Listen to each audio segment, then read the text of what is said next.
Welcome to Grey County Life. I'm JC Coutts. I'm Sarah Carmichael. Thank you for joining us on the show today. We'll be speaking to Jennifer from the Reach Center.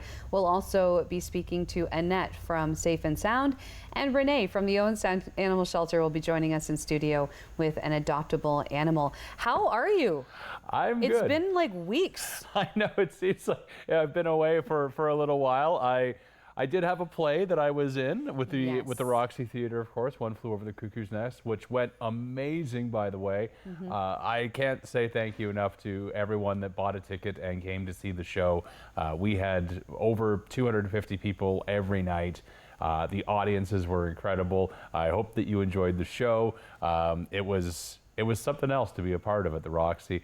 And I also had to battle through some illness, too, during that time as well. I was taken out by the flu for an entire week, which meant I had to also struggle on the stage with the flu as well. But I am thankful that I'm over that and back and healthy again. How about you? What were you up to? Oh, goodness. What have I been doing? Just working, mostly, because that's what I do. I had a birthday last week. I turned 40. Welcome to the club. Thank you. I've been there 6 months myself now. Yes. It's a pretty cool club. You're a May baby, yes. Yeah. I'm a November girl, but yeah, definitely had some fun with that. Got lots of birthday love, which was really, really nice. And it definitely made turning 40 a little bit easier to have all that love, you know. I mean, I think about it, and what did we do before Facebook?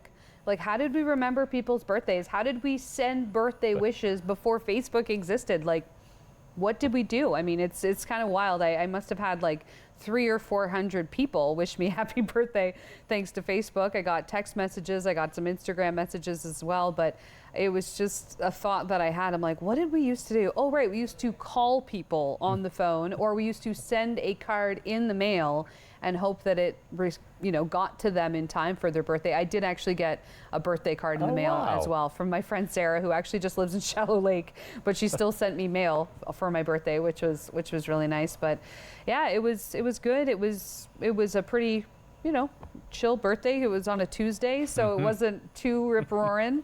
But I got an ice cream cake, which was nice. Ryan got me some flowers, and we went over to Blue Mountain actually for dinner at Copper Blues at Blue Mountain Village, which was nice. And they have their holiday magic on right now, which includes a lot of lights all throughout the village. They have around the pond like an interactive light trail. It's like a 1 kilometer trail, and people are welcome to go there in the evening, take the trail with the family, take some really nice photos. They also have their Bluelicious running right now, and that is at pretty much all the restaurants. They have different specials as part of this Bluelicious that is running until the beginning of December. So plus shopping, of course, and there's the entertainment, and there's going to be Santa visits, and there's a lot going on over at Blue Mountain as part of the holidays. But yeah, that's pretty much all I've been doing, and looking after my dogs, because that's a full-time job. That is always a full-time job when you've got multiple dogs. I know as well.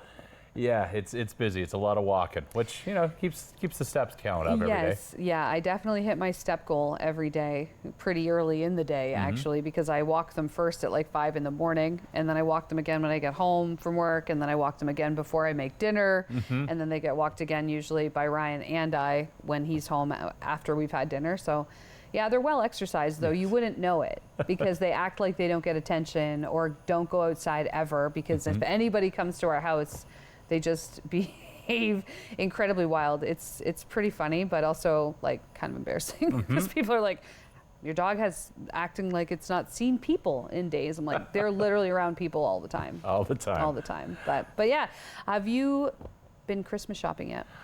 Christmas shopping, not quite yet. I've been keeping my eye on things and trying to think of ideas for people as we get closer and closer to the big month. I've also been kind of thinking about ideas of how we might decorate the house because we haven't started that yet. But I know my wife is itching to get the Christmas tree up. So I think at some point I'm going to have to venture down to the cellar, find all the boxes, and drag them up. At least it's in the cellar now, and it's not in the storage unit. That's right. When he first moved here, most of his belongings were in a storage unit, and so I remember anytime he would need something, he'd be like, gotta go to the storage unit, because I remember when he moved here, I helped him load the stuff into the storage unit, and there was so much, and so anytime he would tell me that he had to go to the storage unit, I'd be like, may the odds be in your favor, like, because that's jam-packed of stuff. So at least you don't have to have that extra stop now. That's right. Which is convenient. No, now we have to move couches instead, and then we have to go into a crawl space, and it's scary, and there are spiders down there, so it's just as challenging, if anything. But you can be brave. You'll be all right. I'll try. Have you got your decorations up yet? Or do you do the lights on the outside of the house and all that? Or we have the lights, and we did put them up. I think that was 2019. Okay. We put up Christmas lights, but we haven't done it since then. And we plan on it, but then it always starts snowing, and then we're not doing it. I'm not putting up Christmas lights when it's minus 14 and my hands are frozen. Like I'm not doing it. So what I should be doing is like this week when the weather is still kind of wet but not really snowy yet. This is when we should be doing it. Actually, I thought about doing it in October because I thought, let's be proactive. Let's put the lights up. We're not going to turn them on yet, but let's put them up so then we're ready to turn them on once, the snow starts flying. But we didn't. And so I doubt it. I doubt we'll end up putting those Christmas lights up. I mean, we do have a couple of bins of decorations that I might sort through and maybe put up a few things, but we're actually debating about whether or not we're even going to put up a tree this year. Yeah. I mean, it's just Ryan and I and the dogs. And honestly, the tree is a bit of a challenge with the dogs because they do have a habit of liking to take things off of the tree. And so we thought maybe rather than see things get damaged, we might just not do the tree. I don't know. We'll see. Don't come for me if we don't do the tree. We'll still, obviously celebrate Christmas in our own way if we choose that. We haven't had to deal with the ornament issue yet because last year Lola was only about 6 weeks at the time and really wasn't interested in that yet.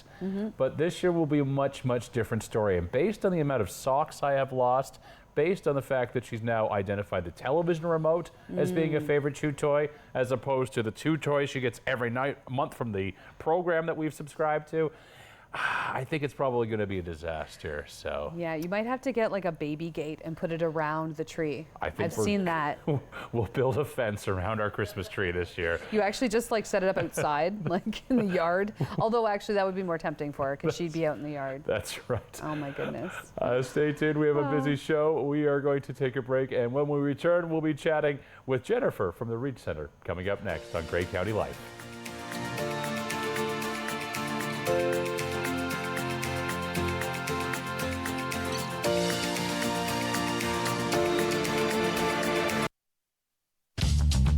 This program is brought to you by Ignite TV. Now you're in command. Visit Rogers.com for more details.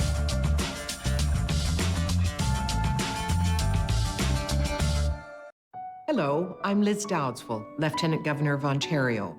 In 2008, carbon monoxide, a deadly invisible gas, killed an entire family in our province. That tragedy led to a new law requiring homes with potential CO sources to have alarms. John Gignac's family members passed away that day, and he shares his story to save others. Please make sure you have working CO alarms in your home. Protect your family today. Hi, can I take your order? Hello? Oh, hey. Wait, what was the question? Let me guess. One driving high combo, extra baked? No. Could I get a burger with a side of fries? Think you're a better driver when you're high? Think again. Smoking weed affects reaction time and concentration. A message from Mad Canada. Hi, I'm Nico Addy. And I'm Ethan Burrows. Catch Attack Hockey on Rogers TV.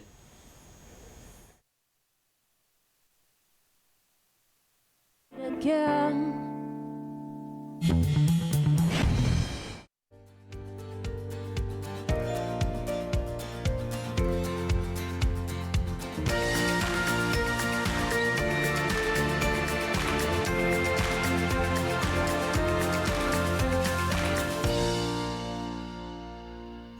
Welcome back to Grey County Life. Joining us in studio from the Reach Center Grey Bruce is Jennifer, the Executive Director. Hello. Hi, how are you doing? Good, good. Now you are a busy lady. Yep. Because of course the Reach Center is a busy part of this community. So for anyone who's not familiar, give us a rundown. What is the Reach Center? Sure. It's a self-funded charity that provides programming to youth and adults with intellectual and developmental disabilities. So we run Monday to Thursday, 9 to 4. We have a bunch of different streams or the touch points that they need to be successful. So nutrition and health, fitness and wellness, creative expressions and art, and life skills. And community involvement too. Oh, yeah. is a big part of it, because I often see the participants taking part in different events throughout the community. I just saw some of them at the Santa Claus Parade. Yep. They were walking in the parade. I've seen them out, cleaning up the neighborhoods, Yep. doing garbage collection, and I've seen them at the park playing games, and they're definitely very, vibrant and very involved in the community, and it's always great to see them giving back. So that's, I think, a really special part of it too. It is. That's actually one of our pillars. So everything we do connects to sort of 3 overarching pillars: skill acquisition for independence, meaningful contribution to community, and friendship. So everything we do trying to connects the dots back to fulfillment of one of those 3 things. Mm-hmm. But yes, certainly we are very, very engaged and involved in being part of an inclusive and accepting community. So we have a lot of social enterprise initiatives, which include pop-up bakeries. So we go to Grey County, we go to the Owen Sound Police Station once a week, Bruce Grey Children and Family Services. We've expanded to other locations, including the BDO building. So we do that. Crews are out doing that. We also do the coffee service for the Ball Lecture Series, which is fun. All of these things help them with labor transfer skills. Mm-hmm. So these are hard-won opportunities to go out in community, so they have to arrive, showered and clean, in the right disposition, ready to be their best selves, and then they work on social pragmatics and money management skills and all of those things, which is great. We also partner with OShare and help with food rescue there, so we volunteer there. As we mentioned, we do community cleanups. That's part of meaningful contribution and giving back and what that looks like. We have a partnership with Public Health where we do the harm reduction kits, which are disseminated across Grey Bruce. So yeah, busy. Lots of trying to look for creative and innovative ways to show that this population are full of wonderful people that have value and something to contribute. So yeah. And they're all very capable. Absolutely they are. Yeah. How many participants do you have on average? So on any given day, there's 25 youth and adults in the center. So my staff to participant ratio is 6 to 1. Mm-hmm. That ensures that they have the care and support they need to be successful in whatever tasks or programs that my awesome team of facilitators have developed for them. So yeah, and our service rate is just over 100 a week. So we help over 50 families right now with the wait list. Mm-hmm. But yeah, it's a busy place. Yeah. It is a busy place.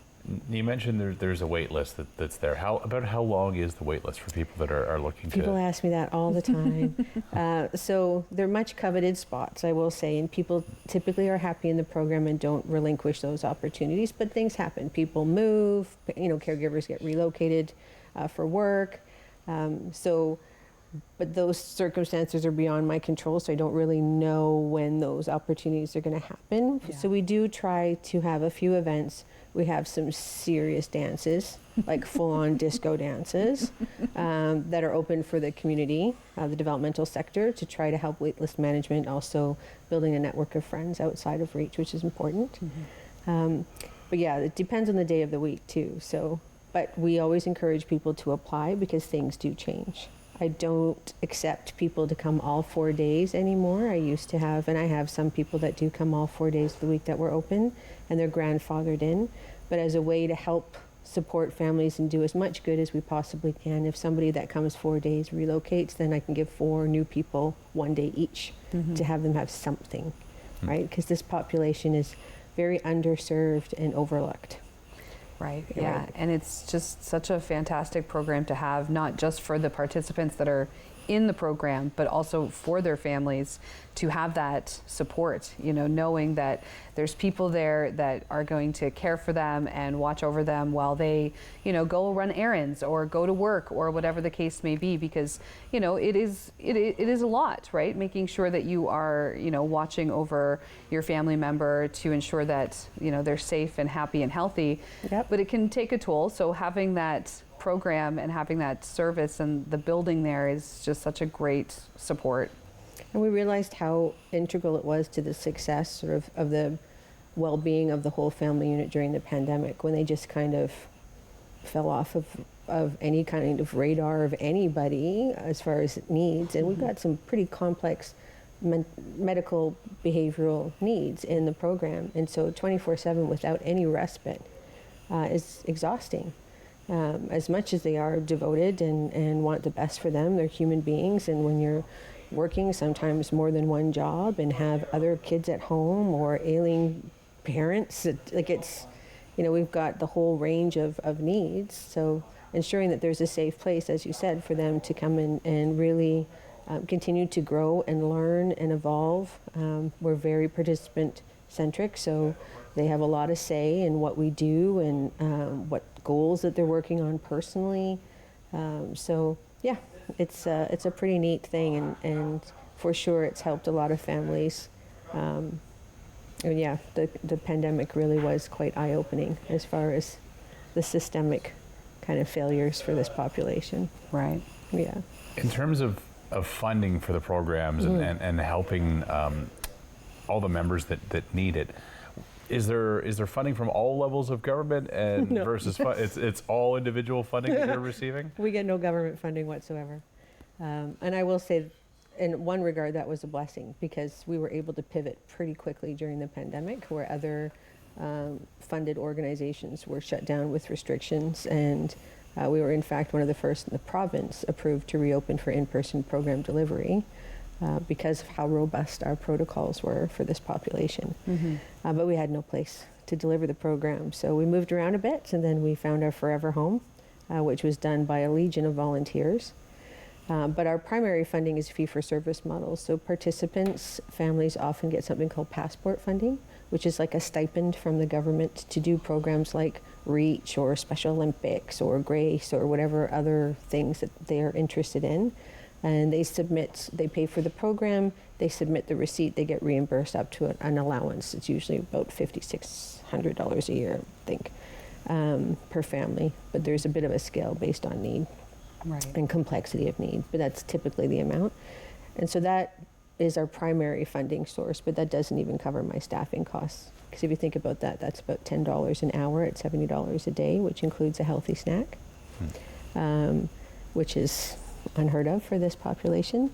But we do try to make it accessible, including financially, which means I got to be really good at fundraising, writing grants, groveling, and all of the above. We have an awesome community that's been really, really supportive. We've been very blessed, but you just go to the grocery store and you know what the cost of literally everything is right now. So it's been challenging to find the funds to meet that deficit, for sure, sure.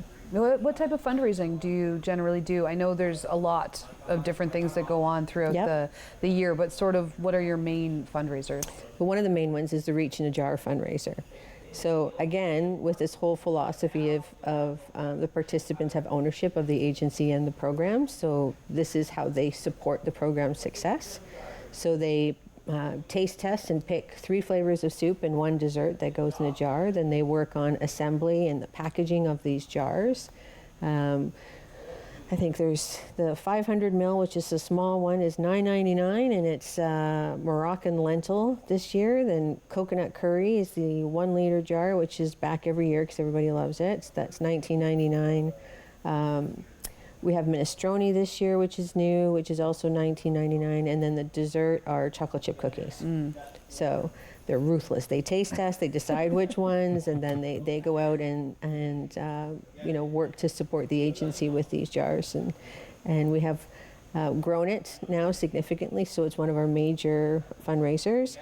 A lot of people will get them for teachers' gifts, or they'll get them for staff appreciation gifts or client appreciation gifts, because it's a double, right? You're supporting an agency, you're giving a good gift, and it's nutritious.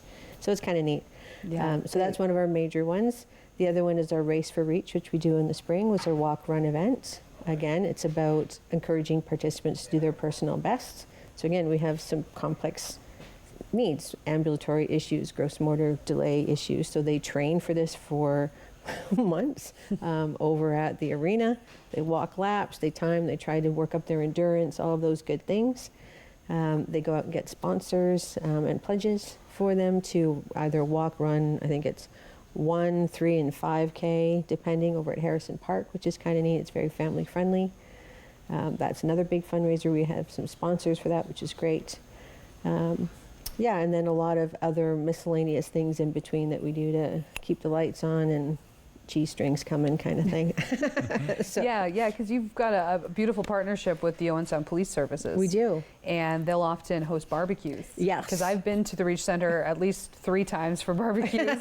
I can't turn down a hamburger, right? So, and they do it by donation. Yep. And all the money goes right back into the Reach Center. And it's really great because what I love about it is because the participants are also there. They're attending the barbecue too. Yep.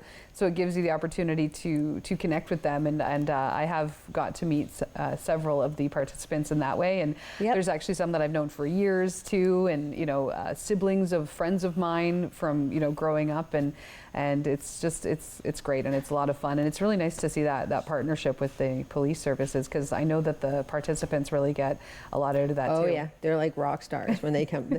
We have also a community cafe, so June, July, and August we open up the center 1 day a week on rotation. So again, because different participants come on different days, the lens of equity means that, 1 week it'll be on a Monday, the next week it'll be on a Wednesday, so that during the course of the month, everyone has a turn. But they practice with all the pop-ups and working at the center, and we open up for the community to come in at 2 o'clock for a cafe, and they share their baked goods, and they serve them coffee, tea, or smoothies.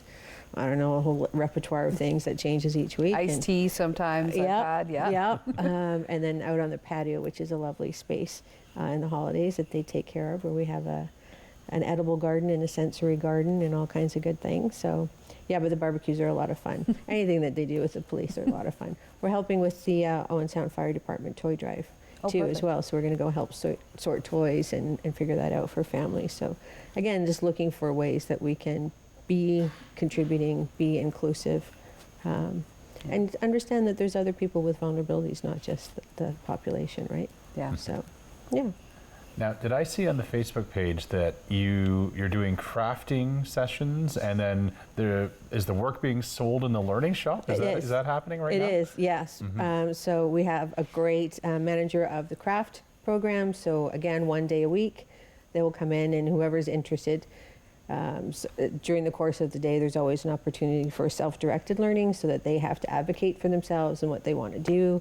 So the ones that like that kind of thing go and work on crafts. Those crafts are put into our learning shop.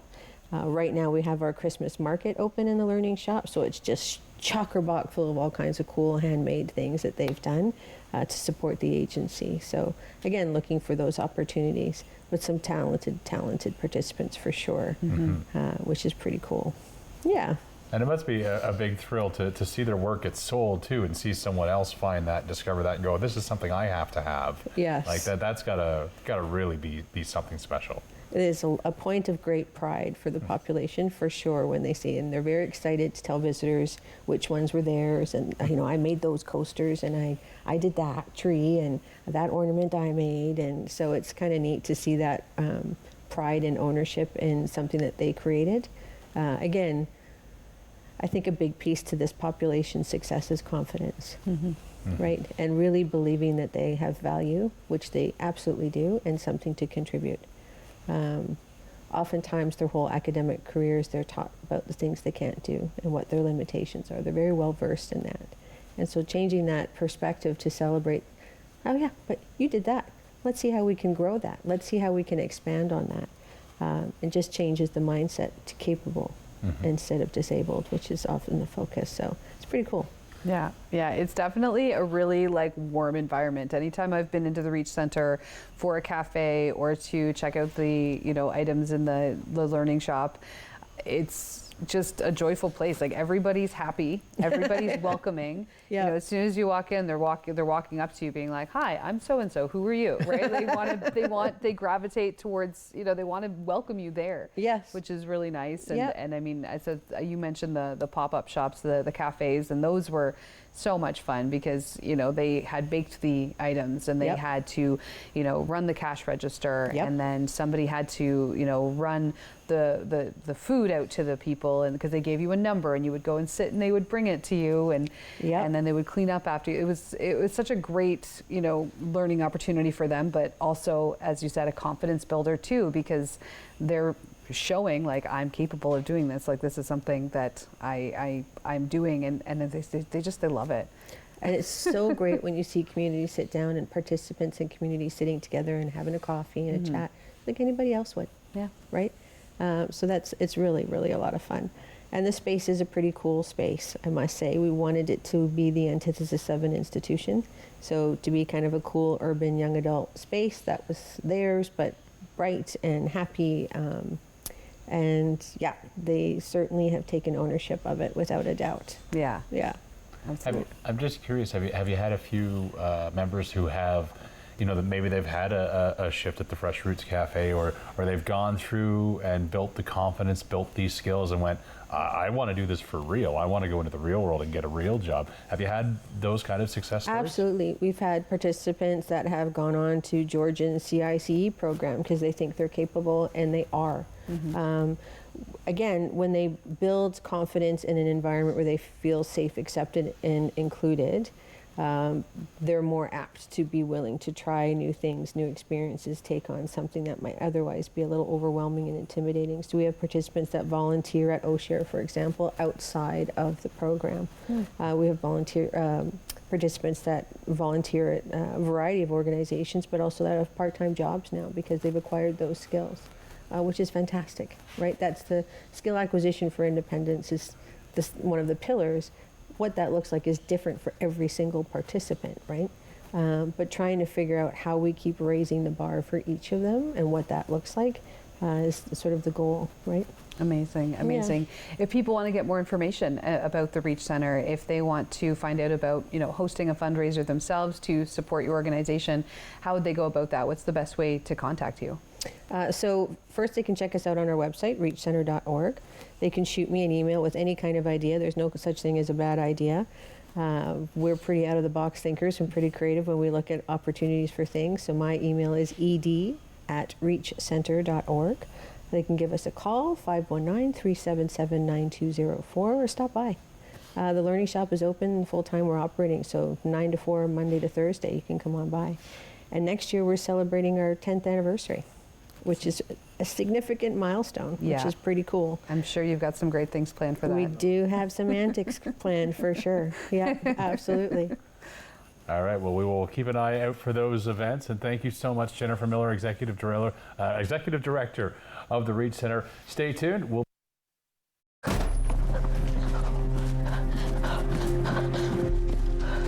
Johnny wanted to go back home. It was 1,000 kilometers away. They forced him to go to the Indian residential school. More than 150,000 of us children had to go. They wanted to change us. Our Father in heaven, hallowed be your name. Hallowed be your name. Thy kingdom come. Thy kingdom come. Thy will be done. Thy will be done. Kill the Indian and the child. It's been called cultural genocide. I survived residential school. My brother Johnny did not. Shawnee Wenjack was one of thousands of children who died due to Canada's residential school system. More than 80,000 survivors and their families still live with its legacy today.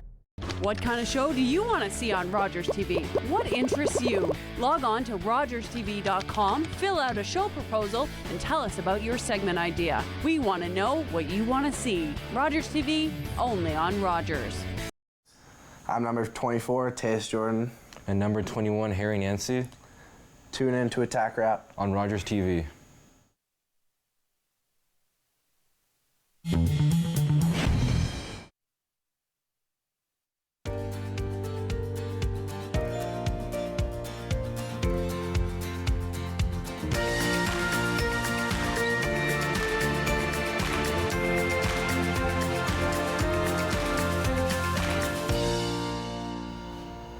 Welcome back to Grey County Life. Our guest is Annette Pedler. She is the Executive Director of Safe and Sound here in Owen Sound. Hello, Annette. Welcome. Hi, thanks so much for having me. I'm excited to be here. We're glad to have you here to learn more about Safe and Sound. I know that this is an organization that, Sarah, you know a little bit about them too. You were a former board member with Safe and Sound? Yeah. I was on the board of directors for about a year with Safe and Sound, actually, and it was a really interesting experience because I learned so much, things that I didn't know about the community that I actually grew up in. So it was very beneficial in that way. So for anybody who's maybe not familiar, tell us a little bit about what Safe and Sound is. Definitely, and if you want to join the board again, of course, you're always looking. But Safe and Sound, so we're located at 310 8th Street East in the downtown of Owen Sound, and we're a drop-in service for most of the folks who access our service are homeless, but also people who are housing insecure or they're living in some kind of precarity. Is most people who come in, some people are coming in just to find connection with their community, and as of November 1st, we became a 24-hour facility, and we can get into more of that later, but if someone comes into Safe and Sound, it's a big room, and it's try to be a bit of a community feel for folks. So there's chairs for people to sit. Every morning we have breakfast. O'Share does such an amazing job with lunch and dinner, so we're all behind O'Share for lunches and dinner, but people can come to us for breakfast and also food and snacks throughout the rest of the day. And then we have washrooms as well and a shower for people to access because there's a real lack of public access to washrooms in the area. We also have free clothing for people to take, so a clothing cupboard with shoes and hats and mitts and coats and lots of those kinds of things, and washing machines that are free for people to use, and also we host a weekly medical clinic, so we have an amazing team called the SOS team who comes in and is able to provide wound care and mental health supports for folks. We also run a transitional housing program, so we have 4 year-long rentals, I guess you could say, for people to live upstairs and kind of develop some of the skills to be able to transition to living independently, hopefully in the private market after. So we've got a lot going on, but it's amazing and I love it. And I feel so lucky to work where I do. I really do. That's amazing. On average, just how many people would you say are in the space each day? So right now we're seeing 35 to 50 people per both in the day and the evening. So it's probably really around 75 people in a day. And at night, we're getting about 20, the average is 24 people. So our capacity limit doesn't allow us to have 24 people all at the same time. But thankfully, like some people, when they come to Safe and Sound, they're very, I'd say, purpose oriented. They need to make a call, they need to get a snack, they need to get their socks, and then they gotta go. But other folks, they're there to more get warm and to kind of access some of the other services or help get connected to other workers. A lot of people will meet their workers at Safe and Sound. It's kind of like a great neutral spot for people to meet. So out of those 24 people at night, they're not all there at the same time, but probably around a dozen or so stay right now throughout the whole night as well. Wow. Are you starting to see, and I know the wage gap report, the Grey Roos Poverty Commission just released their report, and it's come out and the gap is getting wider. When you look at that information that's in that report, do you all of a sudden worry and go, we're going to start seeing new faces at Safe and Sound because the poverty gap has just become so great in our area that this is what people are going to be resorting to? Is that something that you're now preparing for, or is it a worry that you're actually starting to see at all? Definitely, and I think that also was throughout COVID too, and it's not just the increase in folks coming to access the service, it's also the increase of their acuity levels as well. So that acuity is a fancy name that we use to describe basically their needs and the intensity of their needs. And so it's not just that more people are coming in to need our service, it's that then also that's compounded by their needs are also greater.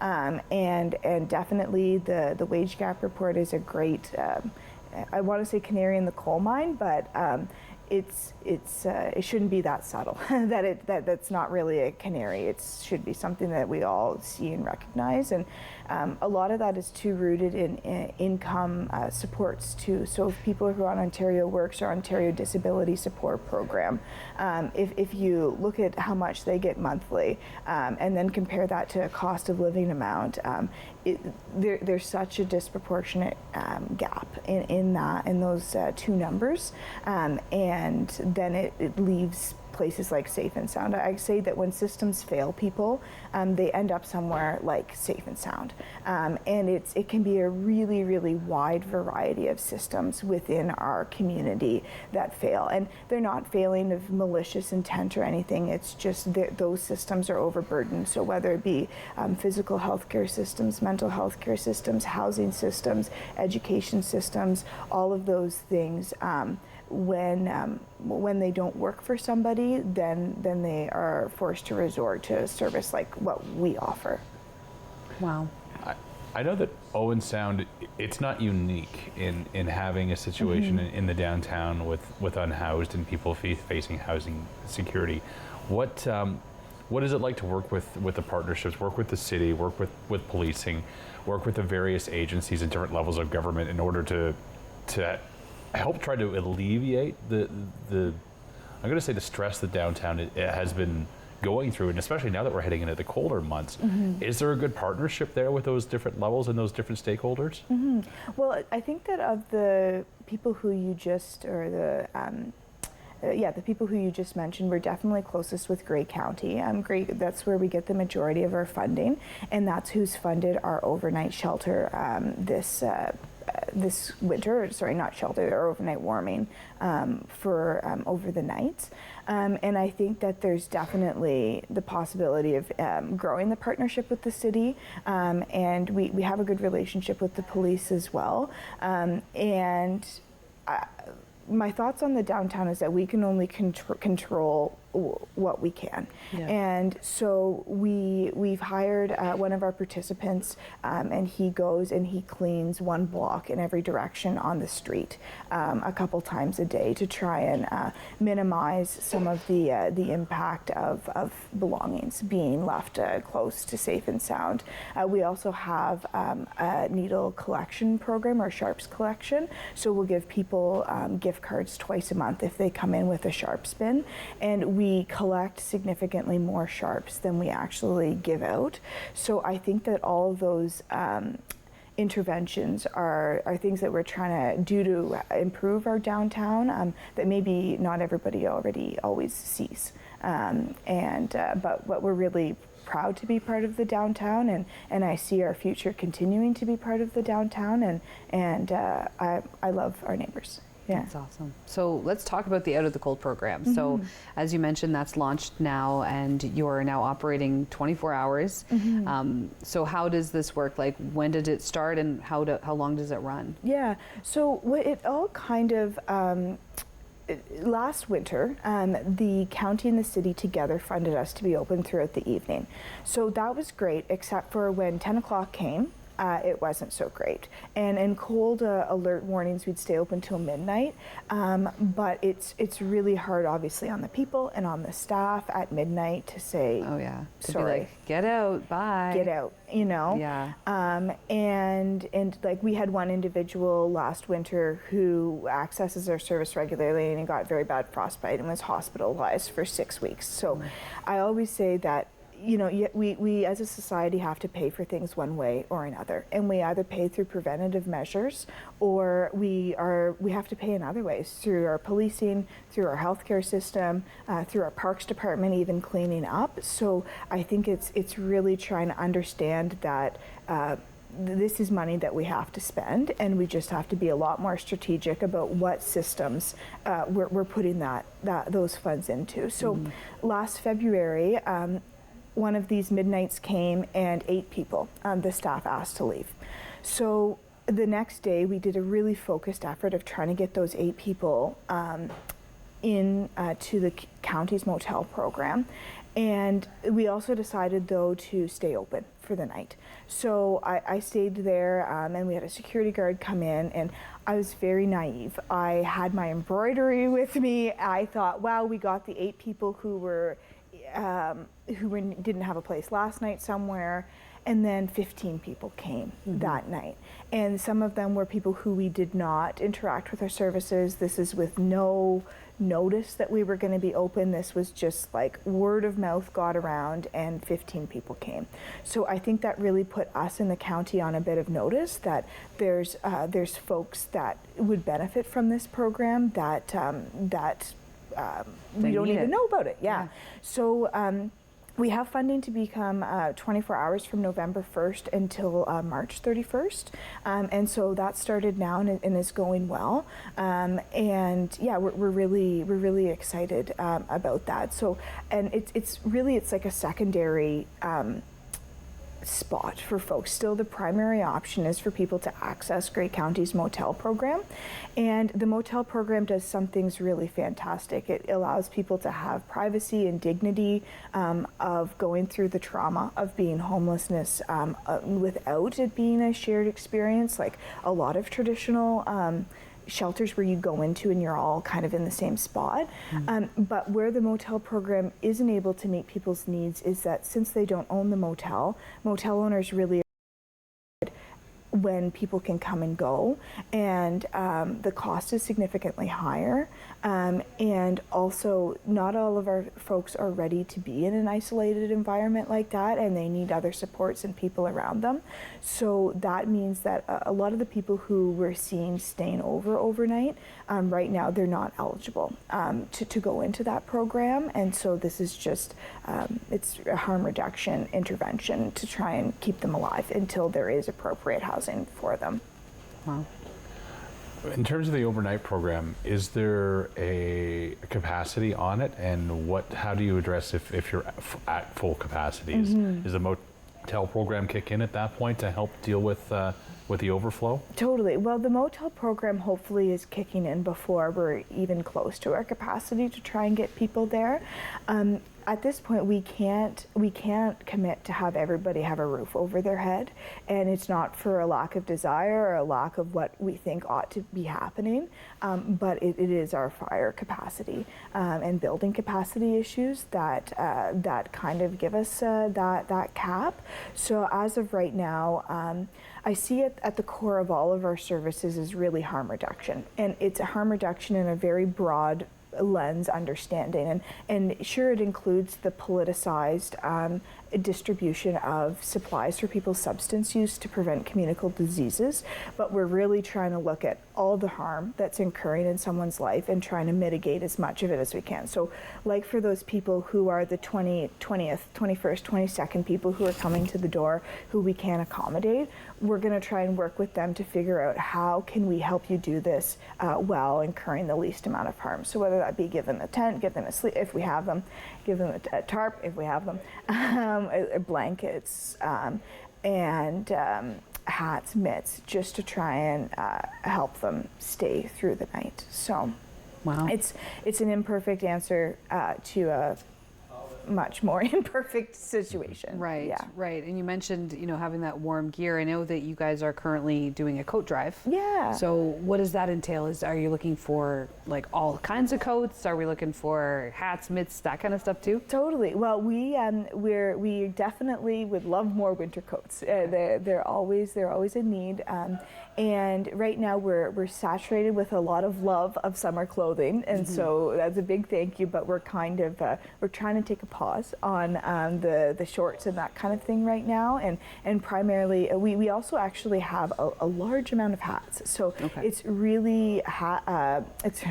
No, is there still someone that knits them? Yes. Okay. And they're doing so well. When I was on the board, I remember because we did our coat drive. And we had like this woman that just brought in like bags of hats that she and her friends like would knit together, and they were beautiful. Yes. And it was just and the cutest so thing. Fast at making them. And yeah. And I'd be like, how? And they'd be like, oh yeah, we did this like 2 weeks. So there'd be like 95 hats. I'm like, how? Like this would take me 4 years to make. Totally. But me too. Yeah. Okay, cool. Yes. So hats are good for, but Yes. but definitely need coats and warm Mitts, clothes. Yeah, and boots, and even things like hand warmers. And we also accept both pre-made meals and also just food that is like in cans and stuff too that we can give out. So we have a fantastic fundraising and communications manager that we've hired. So Sarah's sort of the point person for a lot of that intake of things.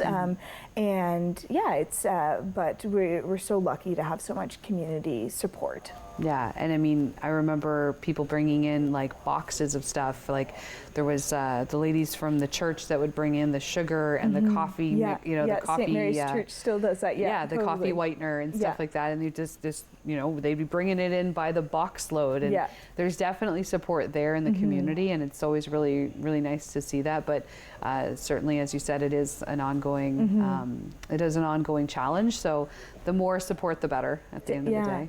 And I feel very loved by the community, and I think that translates to the participants. And when people come to donate, they often find that they don't actually get their stuff carried all the way in, because one of them will help you carry things. And it is really it's an intimidating place, and so we also recognize that it isn't for everybody to come and volunteer there. So we do have volunteer opportunities like those wonderful people who are making hats off site, so people can engage and support us, but not actually, if they're not comfortable in the space, that's totally okay. We've all got our own role and lane within it, and if we all just do that well, then that's okay. We don't all have to give out soup every morning, or Right. And speaking of volunteering, that is a possibility though, right? Yeah, definitely. And so we have people who volunteer at the front who do give out the breakfast foods and wipe down the tables and those kinds of things. The maintaining of the clothing cupboard is a really big undertaking. We give out about 2 to 3 garbage bags at least worth of clothing in a day right now. So that's a very high volume turnover, and it's a lot for our staff to maintain. We also have our biggest fundraiser of the year. It seems like February is a far way away, but my winter jacket seems to tell me that the coldest night of the year is coming. So that's another big point of volunteer engagement for us, and something that we ask our community to come together to help us support with. Amazing. And if people want to get more details, how do they do that? They can do that through our social media, both on Instagram and Facebook. You can call Safe and Sound, you can stop in, and we also have a website too. If you just Google Safe and Sound, Owen Sound, we'll come up. Awesome. All right. Well, Annette Pedler, Executive Director of Safe and Sound, it's been a pleasure to chat with you and learn more about the amazing organization and all the things that they're doing to support our community. Thanks so much for having me.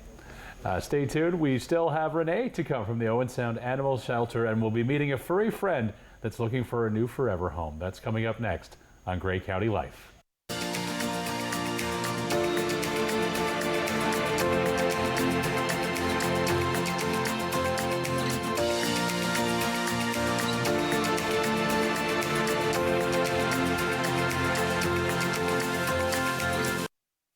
Hello, Grey County. I'm your warden, Brian Milne. Want to be the first to know about news, services, and decisions in your community? Watch Grey County Council meetings live from the comfort of your living room, right here on Rogers TV, Grey County. We can be hurt. We can be bruised. We can be broken. Slowed down, confused, and even numbed. But we can't be defeated. We're built on a foundation that's strong, our mission unwavering, and together we'll beat as one.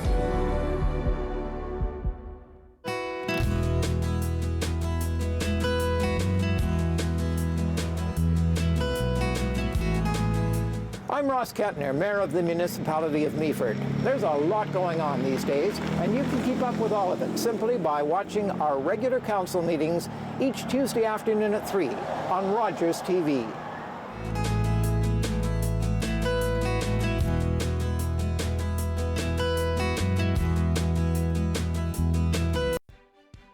Hi, I'm David Sherman, host of Politically Speaking. Join me for my next show where my guest will be Brian Milne, Warden of Grey County. Politically Speaking on Rogers TV.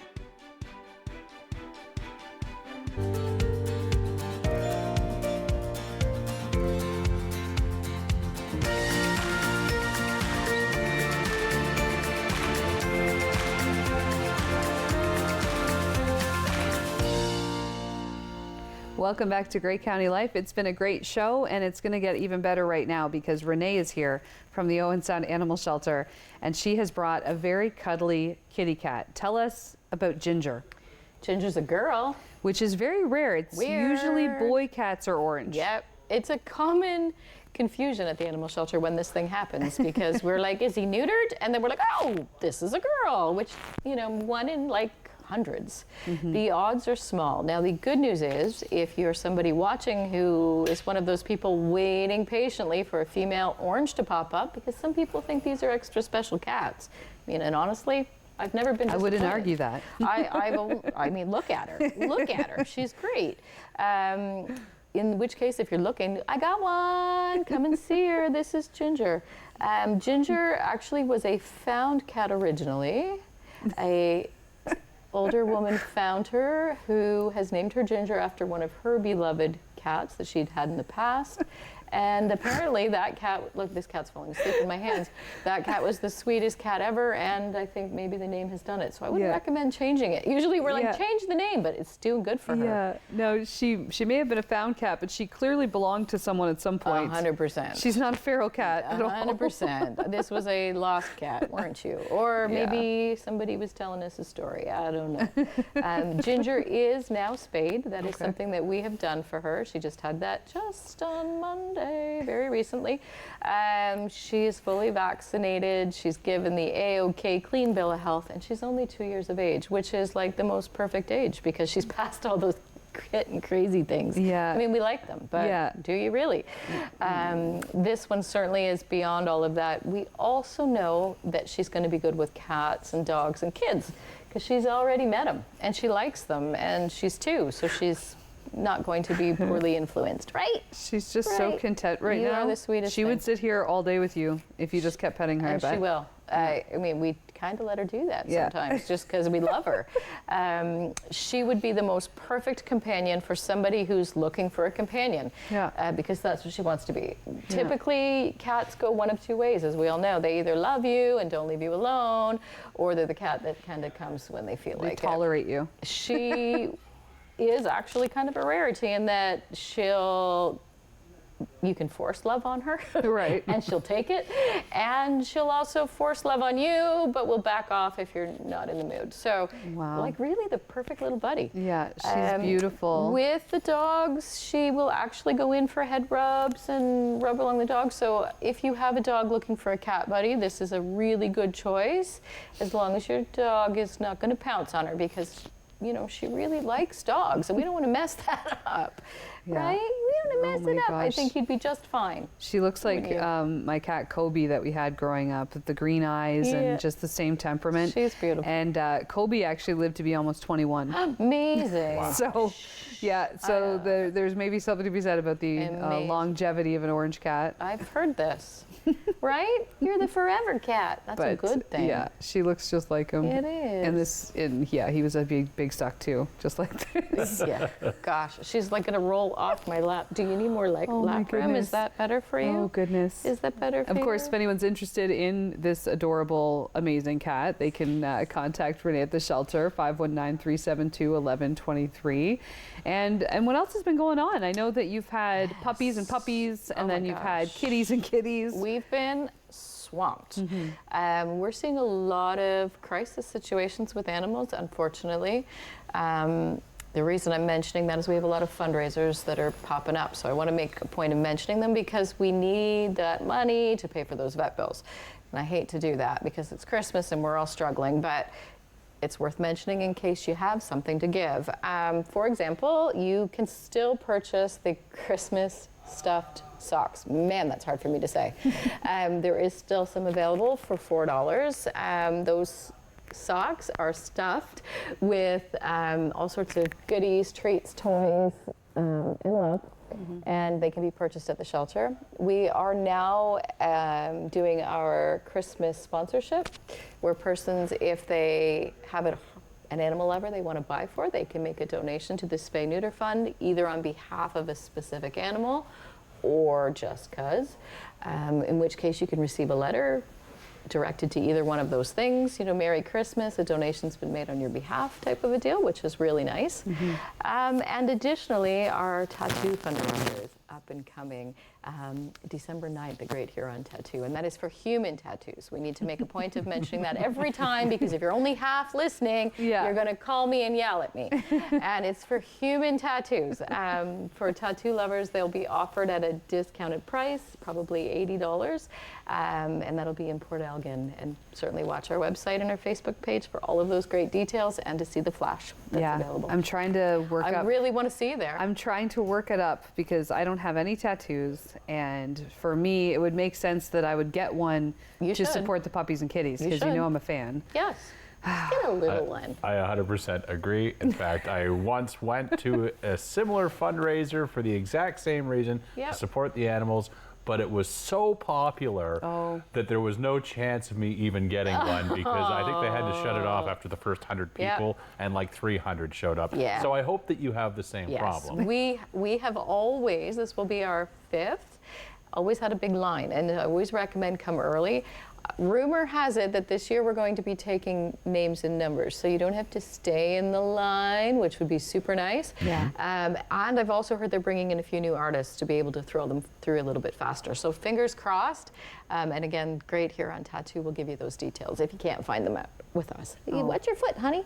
You're going to fall down the hole. Here, let's turn you this way. There, better, better. So definitely lots going on, and I'm happy to see the update on Trixie. Yes. I know that Trixie was brought in a couple of weeks ago and not in good shape. No. She was brought in with some puppies and was very malnourished and had been through some things, but I see that she's looking pretty chubby looking great. again. She's got a few people coming to meet her. We're crossing our fingers that she's going to find a match and go home soon. We love her. As I said, we've had some difficult stuff as of lately. We have had 4 surgeries in the last 2 weeks, crisis emergency surgeries. I mean, and it's hard for us to get into the vet just like everybody else. The price has gone up for us just like everybody else. The difference is it's life-saving, truthfully. We need to do it. It's not a maybe.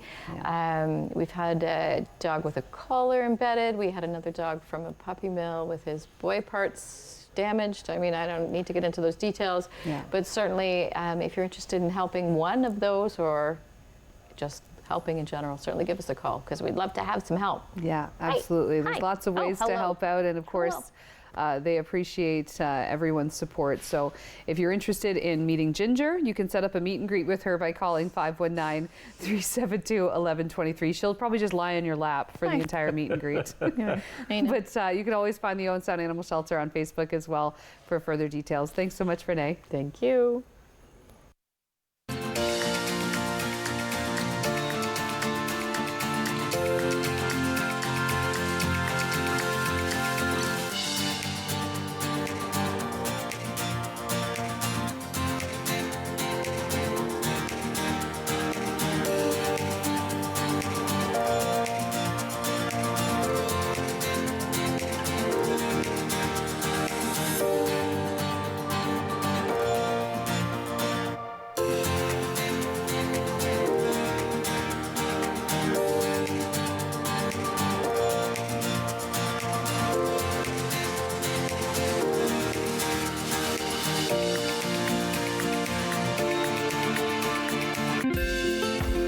Call the Rogers TV viewer response line, email us, or connect with us on social media.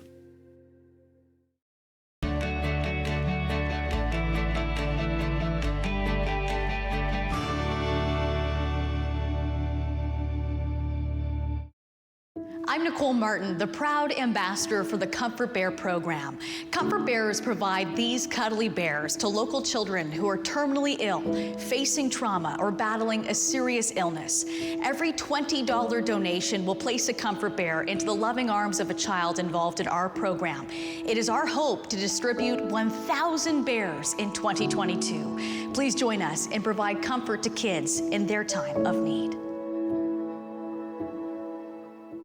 Was that 4 or 5? He's lost count and still thinks he can drive. Do you think he knows that when he is caught and charged with impaired driving, he'll lose his license and a lot more? If he gets in his car, he'll face costs exceeding $20,000. Does he realize he could have a criminal record for his choice to drive? And it could be much worse if he crashes.